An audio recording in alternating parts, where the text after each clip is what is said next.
Welcome to the audio podcast ministry of The Bridge. In all that we do, our priority is to lead all people from all places to be all in with Jesus. We hope that by providing this message in this way, it will be an encouragement to those of you who have already decided to follow Jesus, as well as a way home for those of you who have not yet said yes to Him. You can find out more, as well as support this ministry, by going to bridgeclarksville.com. Hey friends, we want to welcome you to a new podcast that we're producing here at The Bridge. We're hoping to do this every Monday, it's the plan, where we sit with our pastor and we just review some of the things that we learned in the message that was brought the day before. My name's Josh, I'm one of the pastors here at The Bridge. With me is Pastor Chad Rowland. He is the leader of our church, and then we have Jesse over there. Jesse's our student pastor, and we hope different leaders or staff members in the church can join with us from week to week. But the main thing here is really just as we've processed through what we heard yesterday, whether we're the one that communicated or not, what are some things that maybe have stuck with us or that we could maybe even talk about and unpack a little more for the people that were here, or even for those who might watch or listen to this that aren't a part of The Bridge. I always think that there's some good truth that comes after we've just sat on something that we've been taught for a little bit, and we've been able to kind of process through it. So yesterday we wrapped up a few weeks where you've been taking us through the Sermon on the Mount, and we've been looking at the teachings of Jesus through that message there. And you ended yesterday at a halfway point in Matthew 6 where Jesus gives this instruction. It's really a command when he says, basically, don't worry about anything. Don't have anxiety about life and the things that you go through. And when you started that, you talked about how that's one of the more difficult commands. And I like how you went back to the beginning of the Sermon on the Mount, and he was going through, well, you've heard it said, don't murder or don't commit adultery, but I tell you these things. And the people are like, oh, okay, yeah, we can get that. But this is the one, if we hear it even today, like, don't worry about life. And we hit the brakes there. And I got to thinking about, you mentioned it's one of the hardest commands. I got to thinking about some of the things that Jesus has commanded of his followers. Love your enemies, and pray for those who persecute you, and deny yourself daily, take up your cross. And we would say, man, those are probably some of the hardest ones, but I think this would be right up there with them. What do y'all think of that? Is worry something that maybe you battle yourself? I think well, the reason I believe that it's probably more difficult than others is some of the other commands are responses to obvious sins that they're destructive, and we know it even if we struggle with it. Where worry just feels like it's a nagging thing. It doesn't really offend us. It's just we've gotten so comfortable doing it. I don't think it's viewed as a sin. So when Jesus says don't do it, I think it's, well, that's just kind of who I am. I'm a worrywart. I worry, I stress, I'm a planner, I'm a realist. We have all the different ways to explain away the fact that worry is actually an offense to God. And I don't think we view it that way because we don't maybe see it for what it is, a lack of trust in God's plan, God's control, God's ability, strength, His love for us. So I think the others are just, they're more obvious and often a response, to an overt sin. Where worry, I don't think very many people see worry as a sin. I don't know. Yeah, I agree with you. It's almost the lack of faith is more of the sin part of it, because if you're worrying, that means you don't trust, like you were saying, that God is gonna provide and take care of you. Yeah, That's an interesting way to put it, that we don't necessarily view that as a sin. And I think that's true. We think, well, this is just normal. Life's hard. We don't know things. Worry is part of that. But again, the life that Jesus called us to live is so radically different than the normal life, that the way we live and interact with problems or issues in our life should come across as unnatural to the people around us. You're like, why aren't you worried about this? Really, that's going on. You're not worried. And what a great way to open up then in the conversation. And, well, we have peace. I have peace because, I know truths. And you mentioned some truths yesterday about that God loves us. He's in control. And His values are ultimate. We should embrace those. You said something else yesterday that I thought you may have gotten an email on. I don't know if you did or not. But talking about sports. And that God does not value sports. They're not valued in the kingdom the way we value them. But you mentioned even you were that dad that was praying that the son's shot would go into the goal and it didn't. We do put a lot of value on things like sports, whether we're involved or our kids or we're just watching on TV, and we get worried about things. But it got me thinking, are there other things in life that maybe people value highly like that really aren't of high value in the kingdom? I'm sure there are. I mean, I think sometimes teaching and preaching is therapy. So I'm mentioning sports because it's probably harder for me to deal with. I don't think anyone's going to love sport as much as I do. So it's a little bit of me just sitting on the couch and sharing with my church family. This is what I struggle with.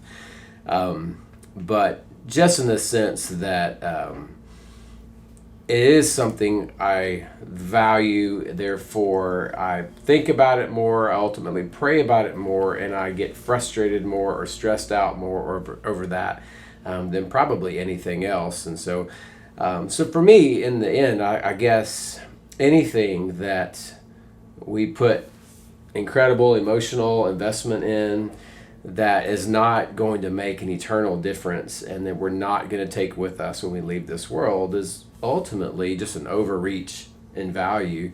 So I don't know. I mean, I guess you could say your perception, how people perceive you, reputation, that kind of thing would be another one. We tend to worry about how everybody's perceiving everything we say and do and how we look, and obviously those things are important to God. Or not nearly as much as we are. I think where we have a hard time discerning is how God could care about the athlete and not care as much about the outcome of the game, because we've conditioned ourselves. If I don't win, then I'm not good at it, which is just entirely not true. So I don't know. I mean, I think perception, reputation, sports. I guess those would be the obvious. I mean. You work with our teenagers, Jesse. What do you feel like, man? Yeah, I feel like there's a lot of value on like education and stuff, and like everybody puts their worth in that, and there's a lot of worry in the education and making sure I got to get to college. I got to make sure I have a 4.0. I got to make sure that I get the right job that's going to pay well, so I can have the house, so I can have the family. And there's a lot of worrying and all that. I'm sure God wants us to be able to be taken care of and stuff, and to be able to build those families and good, comfortable situations, right? Not true at all. But we put our worry on that, right? And I think a lot of the teens are starting to feel the stress of that. And obviously, teenagers working with them, there is a lot more worry that is maybe voiced than with adults. Adults we want to make sure we sound like we have it together when we're talking to each other. Where teens will open up and say, dude, I'm stressed out about this. I'm worried about this. I don't know what's about to happen. Are my parents going to stay together or not? Am I going to fail this class? Am I even going to get into college? What am I going to do when I graduate? What if this girl breaks up? And they're so open about it. And I think it's fed on a lot by just the world today. There's a lot of feeding on worry and stress. And so it almost becomes a part of the identity. Like you were saying, like, oh, I'm just a worry ward. I just worry about everything. That's who I am. But I think, we put a lot of value in sports. We put a lot of value in education, our relationships, our bodies, our, fitness, all that sort of stuff. But obviously the control, like your 3 points, but that it's so hard for some reason to accept that and just give up control. I think that's the key of it, control. Well, and I'm glad you said that, because the three things you mentioned as far as, okay, we need to retrain our minds. This is our battle against worry and anxiety, is embracing what is true and exchanging what we believe is true, but it's really a lie, for what is true. You said either God loves us or he doesn't. Well, we know he loves us, and either he's in control or he isn't. Well, we believe he's in control.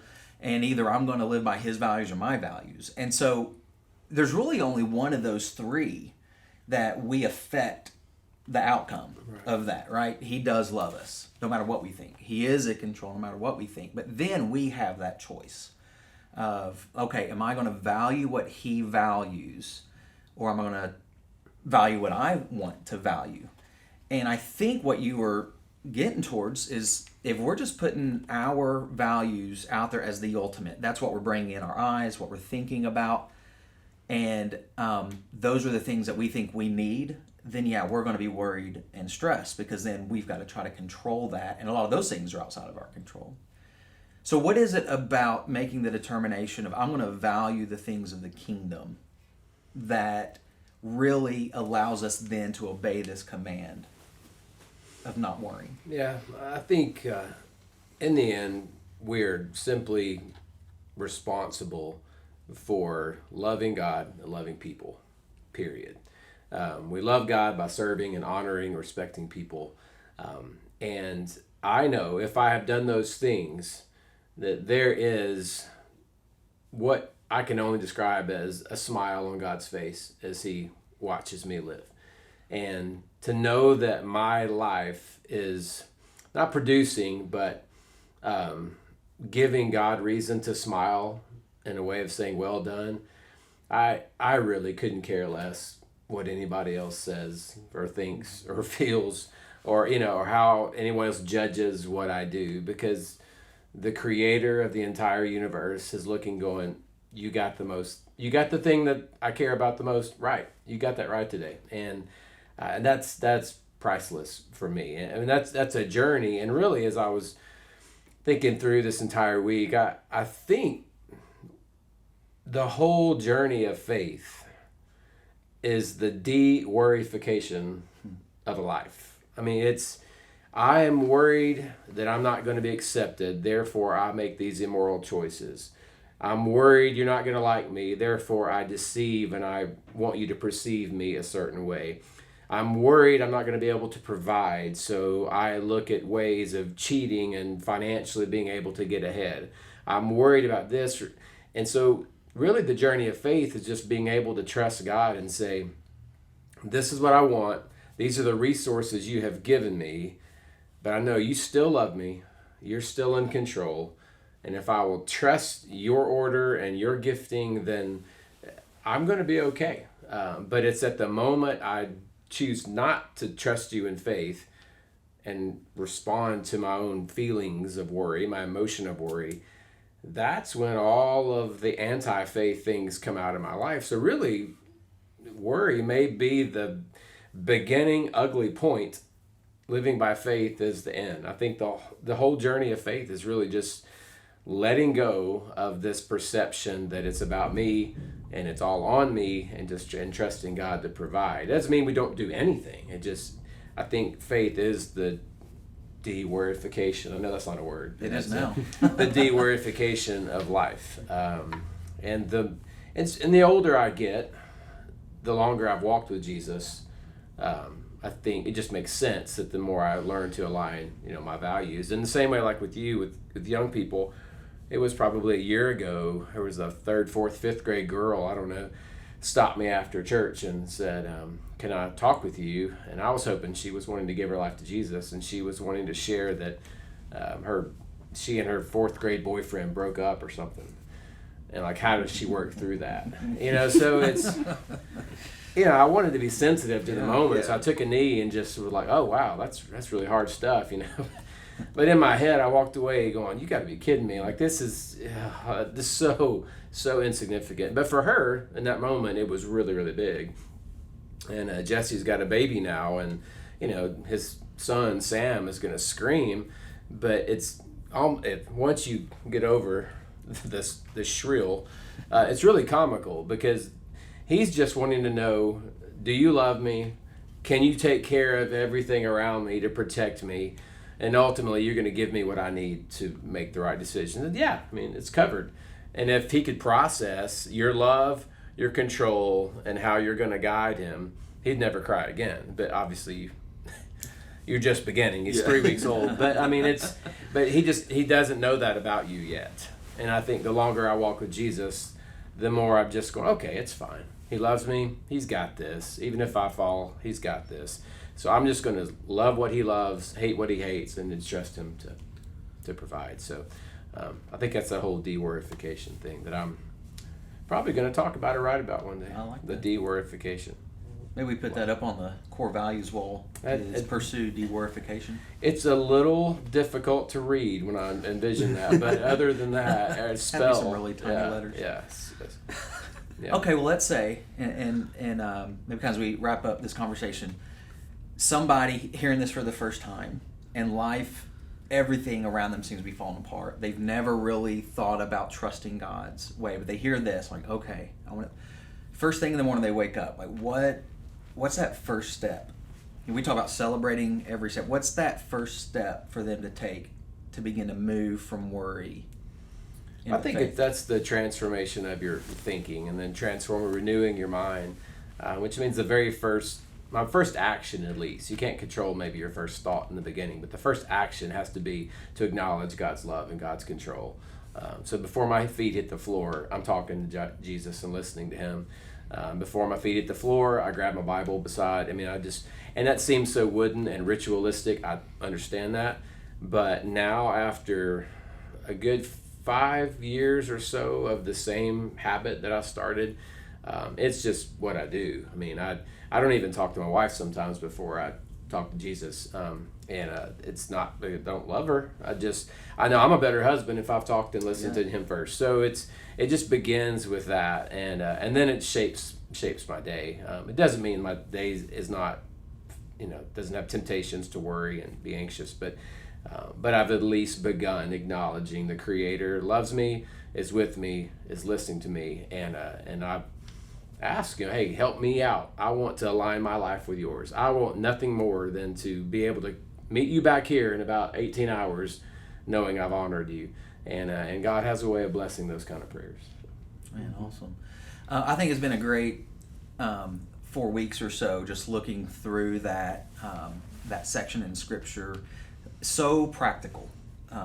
So practical. A lot of times people think, well, Jesus was just out there, and it was back then. It doesn't make sense. Man, that if you want to see practicality in Jesus' teaching, go to Matthew 5, 6, and 7, and you're going to see that.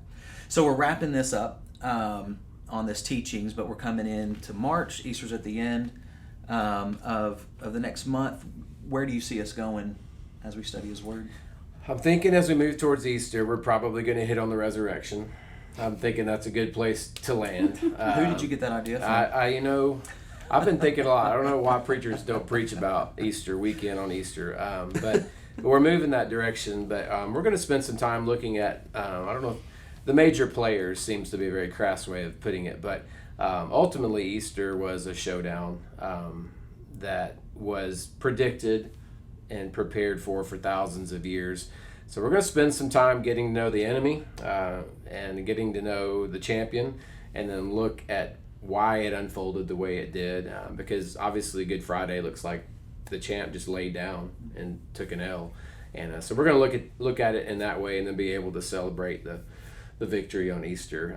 But we're going to begin by looking at the enemy, the nature of who Satan is, where he came from, that kind of thing, and then the nature of Jesus, and then looking at the showdown together. So it's sports, and so God doesn't care about it. But I think he does care about this, and so I'm looking forward to that and celebrating on Easter with our church family.